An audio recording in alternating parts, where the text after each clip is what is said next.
दोस्तों, पिछले कई सालों से लोगों के बीच में चर्चा है कि भारत चीन को पछाड़ कर अगला चाइना बन सकता है, लेकिन क्या भारत ये कर पाएगा? इस पर सभी के मत अलग अलग हैं। एक सवाल और भी है जो ज्यादा इम्पोर्टेंट है, वो ये है कि क्या भारत को चीन के मॉडल पर चलना चाहिए, और आखिर ये चीन का मॉडल है क्या?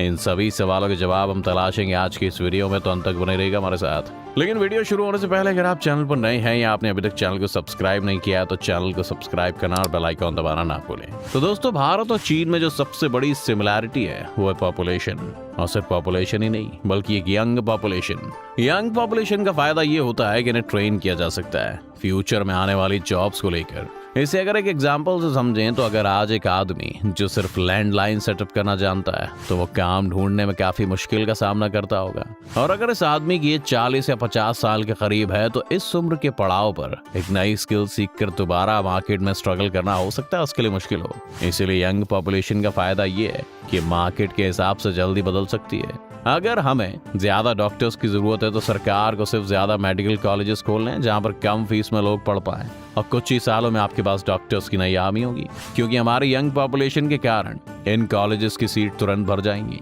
चीन को भी यही एडवांटेज था। खैर, ये तो हुई दोनों के बीच कम्युनैलिटी की बात, लेकिन देखा जाए तो भारत और चीन की इकोनॉमी के बीच में बाकी चीजों में बहुत बड़ा फर्क है। भारत के पास यंग पॉपुलेशन का फायदा ये भी था कि यहाँ पर 12.5 करोड़ लोग ऐसे हैं जो अंग्रेजी जानते हैं, और भारत अंग्रेजी बोलने वाला दुनिया का दूसरा सबसे बड़ा देश है, जबकि चीन में ऐसा नहीं था, और आज भी वहाँ पर इंग्लिश बोलने और समझने वालों की संख्या उतनी नहीं है। इसका परिणाम ये हुआ कि चीन ने अपनी इकोनॉमी को मैन्युफैक्चरिंग की तरफ पुश किया, वहीं भारत में हम एक सर्विस सेक्टर भी बना पाए। फिर चाहे वो कॉल सेंटर्स की जॉब हो या फिर बड़ी बड़ी कंपनीज को मैनेज और एडवाइस करने वाले मैनेजमेंट फर्म्स, इनके लिए भारत में एक मौका था, क्योंकि पूरी दुनिया इंग्लिश को एक न्यूट्रल लैंग्वेज की तरह इस्तेमाल करती है। इसलिए हमारी कंपनीज और दुनिया भर की कंपनीज के बीच में जो इंटरेक्शन है उसमें ज्यादा परेशानी नहीं आई। सर्विस सेक्टर की ग्रोथ 1990 के बाद शुरू हुई, जब भारत ने अपनी इकोनॉमी को फॉरेन कंपनीज के लिए भी खोल दिया। इससे पहले भारत की इकोनॉमी में फॉरेन कंपनीज एंटर ही नहीं कर सकती थी। उनके प्रोडक्ट्स को इंपोर्ट करने पर इतनी ज्यादा इंपोर्ट ड्यूटी लगाई जाती थी कि वो मार्केट में भारत के बने प्रोजेक्ट से कई गुना महंगे हो जाते थे, और यहाँ की कंपनीज को इसका फायदा मिलता था। लेकिन इस मॉडल में एक परेशानी थी जो 1990 के बाद भी काफी वक्त तक चलती रही, और वो ये थी कि इंडियन कंपनीज को भी कई तरह के रॉ मटेरियल्स और इक्विपमेंट्स दूसरे देशों से इंपोर्ट करने थे, जो कि इंपोर्ट ड्यूटीज के कारण काफी महंगे हो जाते थे।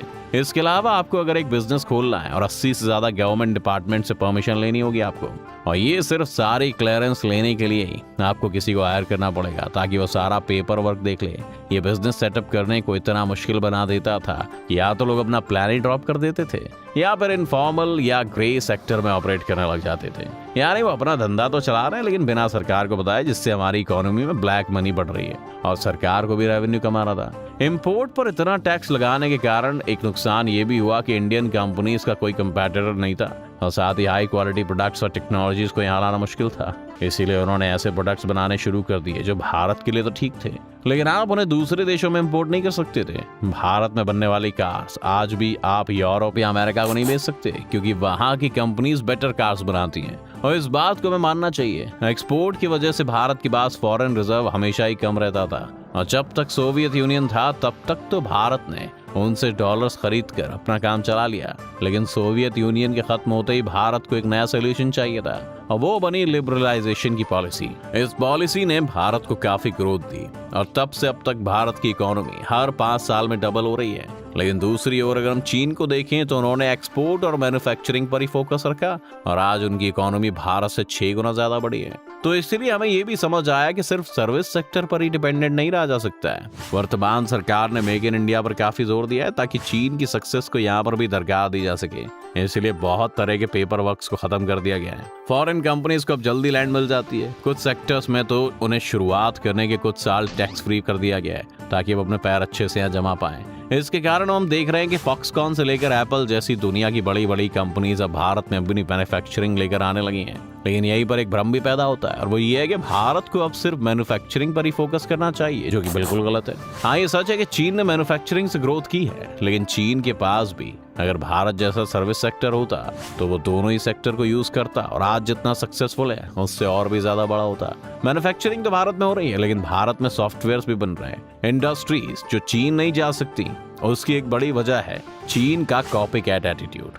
क्योंकि दुनिया भर की जो सॉफ्टवेयर कंपनीज हैं उनको हमेशा ये डर बना रहता है कि कहीं चीन उनके सोर्स कोड को कॉपी ना कर ले, जबकि भारत के साथ उन्हें एक ट्रस्ट फैक्टर एक्स्ट्रा मिलता है, जिस वजह से वो भारत को ही प्रेफर करते हैं। ये सही है कि मैन्युफैक्चरिंग हमें ग्लोबल सप्लाई चेन में एक इंपॉर्टेंट प्लेयर बना देगी, लेकिन अभी भी हमें सर्विस सेक्टर का हाथ नहीं छोड़ना चाहिए और उसकी ग्रोथ के लिए भी उसी तरह पॉजिटिव कदम उठाने चाहिए। चीन की पॉपुलेशन अब धीरे धीरे बूढ़ी हो रही है, जिसका मतलब है कि अब उनके पास मैन पावर कम हो जाएगी। ऐसी स्थिति में या तो चीन अपनी मैन्युफैक्चरिंग यूनिट्स को पूरी तरह से ऑटोमेटेड कर देगा और हर चीज को मैन्युफैक्चर करने के लिए रोबोट्स की मदद लेने लगेगा, या फिर इन कंपनीज को चीन को छोड़कर भारत आना ही पड़ेगा। चीन की परेशानी ये भी है कि रोबोट्स में बहुत खर्चा होता है और दुनिया भर की कंपनीज चीन में सिर्फ मैन्युफैक्चरिंग की कॉस्ट बचाने के लिए आती हैं।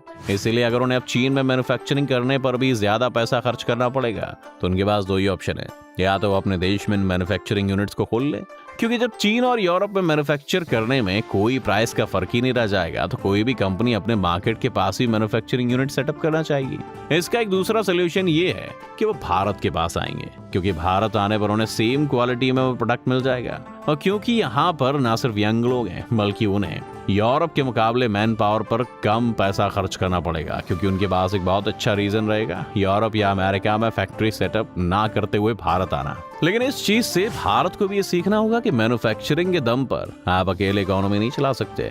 अभी तो फॉरेन कंपनीज इसलिए आ रही हैं क्योंकि यहाँ लेबर कॉस्ट ज्यादा नहीं है, लेकिन कुछ सालों बाद आपकी लेबर की इनकम भी तो बढ़ेगी, और नहीं बढ़ी तो उसकी डिमांड करेगा, और आखिरकार हम उस स्थिति में पहुंच जाएंगे जहां इन विदेशी कंपनीज के पास सिर्फ वही ऑप्शन होगा कि या तो भारत से सस्ते मैन पावर वाले देश में शिफ्ट हो जाएं, या पर अपनी मैन्युफैक्चरिंग को वापस अपने यहाँ ले आएं। सर्विस सेक्टर यहीं पर एक बड़ा रोल प्ले करता है। सर्विस सेक्टर आपको एक पैरेलल मार्केट तो देगा ही, बल्कि साथ ही आपके मिडिल क्लास और लोअर मिडिल क्लास को भी धीरे धीरे बेहतर करता रहेगा, जिससे विदेशी कंपनीज के लिए भी भारत में मार्केट क्रिएट होगा। एप्पल अब इसलिए भारत में मैन्युफैक्चरिंग चाहे न करे कि उसे आईफोन्स दूसरे देशों में एक्सपोर्ट करने पर भारत में ही आईफोन्स की डिमांड इतनी बढ़ जाएगी कि उसे यहीं पर उसे मैन्युफैक्चर करके फायदा होगा।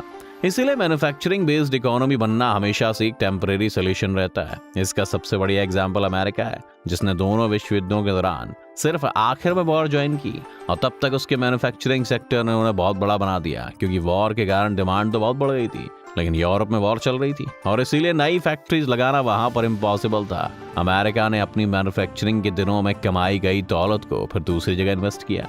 आज अमेरिकन कंपनी सिर्फ प्रोडक्ट डिजाइन करती हैं, बनाती नहीं है। इसीलिए साफ तौर पर कहा जा सकता है कि भारत को चीन जैसा नहीं बनना है, बल्कि चीन से बेहतर बनना है और हर सेक्टर में खुद को मजबूत बनाना है। आपको क्या लगता है कि 5 ट्रिलियन की इकोनॉमी का टारगेट भारत कब तक पूरा कर सकता है? अपनी राय हमें कमेंट में जरूर बताएं। उम्मीद है आपको आज की इस वीडियो से काफी कुछ नया सीखने को मिला होगा। अगर आपको वीडियो पसंद आई तो वीडियो को लाइक करें, और अगर आप इस चैनल पर नए हैं तो जाने से पहले चैनल को सब्सक्राइब करना भी ना भूलें।